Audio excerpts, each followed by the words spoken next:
Estimados diputados, el transporte y la movilidad del siglo XXI es uno de los grandes retos de futuro que tenemos por delante. En eso estamos de acuerdo con Adelante Andalucía y que debemos de tratar con una responsabilidad exquisita, ya que de lo bien o lo mal que lo planteemos, lo diseñemos y lo ejecutemos, dependerá el futuro de millones de andaluces en lo económico, social y laboral. No es poco el asunto que vamos a tratar hoy aquí, porque en el siglo en el que estamos, el transporte y la movilidad marcará el ritmo de las futuras generaciones en cuanto a crecimiento y la sostenibilidad económica y, cómo no, lo que motiva este proyecto de ley, la sostenibilidad medioambiental en cuestiones de movilidad.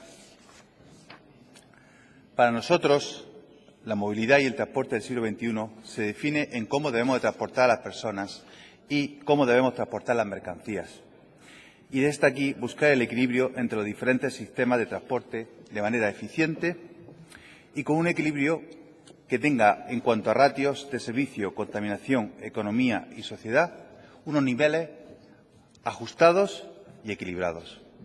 No es aceptable que el déficit ferroviario que hay en muchas partes de Andalucía termine en un uso masivo de camiones para transportar las mercancías, cuando si recuperásemos vías ferroviarias en desuso, evitaríamos el transporte de miles de camiones al día por nuestras carreteras, con un gran ahorro en contaminación ambiental. A través de la intermodalidad del transporte por carretera, ferroviario y marítimo, conseguiríamos una eficiencia sustancialmente mayor, pero que requiere del compromiso de dotar nuestros puertos con mejores plataformas portuarias y áreas logísticas con accesos ferroviarios y viarios. Además, hay que evitar transportes innecesarios y maximizar los itinerarios mediante puertos secos y centros logísticos estratégicamente situados que consigan reducir el número de trayectos, haciendo el transporte de mercancías mucho más eficiente. Ni que decir tiene que una mejor carretera tiene consecuencia directa en menor consumo energético y, por lo tanto, menor contaminación atmosférica. Así que, si completamos los anillos de la circunvalación de las ciudades y dotamos a los pueblos grandes de estos anillos, mejoraremos sustancialmente la movilidad, aumentando el flujo de vehículos. Por aquí es por donde hay que empezar, por mejorar las infraestructuras. Y ustedes, señores de Adelante Andalucía, parece que no quieren hablar de infraestructuras. Solo partiendo desde aquí podría tener cabida una proposición de ley tan ambiciosa como esta, ya que partiríamos de que los costes más elevados estarían ya ejecutados.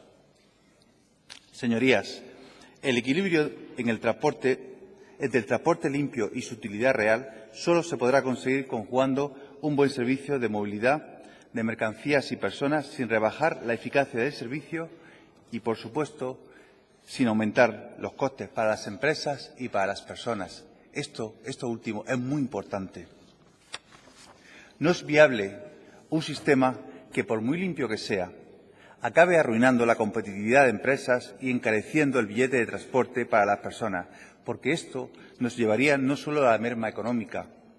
Los viajeros, en su libre elección, decidirían coger otro medio de transporte que, aunque fuese más contaminante, sería más económico para su bolsillo, con lo cual no conseguiríamos esa sostenibilidad que estamos buscando.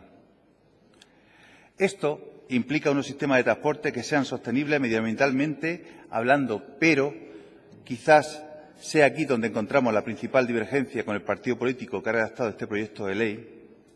Debe de ser equilibrado y se debe de implementar poco a poco y de manera inteligente, de forma que la sociedad pueda ir modificando sus conductas y las empresas tengan tiempo suficiente de adaptación, que no les provoque un cargo económico extra que aumente sus gastos y pongan en riesgo la propia viabilidad de la empresa. Señoría, la adaptación de una sociedad que lleva con un modelo de movilidad decenas de años no puede cambiar de la noche al día, porque si forzamos por ley unos cambios de conducta, que nosotros desde aquí le reiteramos y le decimos que serán positivos para el futuro de las nuevas generaciones, podríamos provocar un colapso en nuestra economía de grandes proporciones. Los objetivos y las medidas que se redactan en este proyecto de ley requieren pedagogía, requieren grandes inversiones en tecnología y, sobre todo, requieren una adaptación que, como mínimo, llevará unos cuantos años, si no decenas.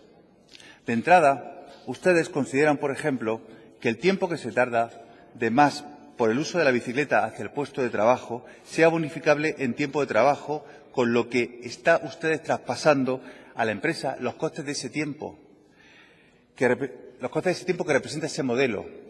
Con lo cual nos lleva a la siguiente pregunta. ¿Han cuantificado cuánto dinero podría suponerle esto a las empresas andaluzas? ¿Han cuantificado cuántos puestos de trabajo se podrían perder por el sobrecoste y la falta de competitividad que una medida tan drástica llevaría aparejada para las empresas? Además, abordan el asunto económico con que financiar los objetivos marcados en este proyecto de ley a través de las administraciones públicas o el Fondo Andaluz para municipios con áreas libres de automóviles que se crearía en virtud de este proyecto de ley. La realidad es, ¿esto qué significa? ¿Más subidas de impuestos para poder financiar algo tan ambicioso? Esta ley, desde nuestro punto de vista, tiene que recibir un amplio consenso de las diferentes fuerzas políticas y agentes sociales que, por ahora, desde luego, no han buscado.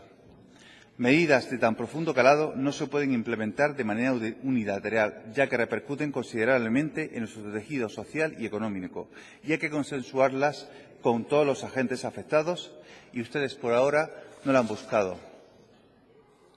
Hay que buscar el consenso con los empresarios, hay que buscar el consenso con los agentes sociales y económicos, con los ayuntamientos, a los que, por cierto, esta ley la afecta de lleno en su futuro y en su economía. Y, desde luego, hay que buscar el consenso con los demás grupos políticos que forman este Parlamento. Señoría de Andalucía, le recomendamos que hay que convencer, no vencer.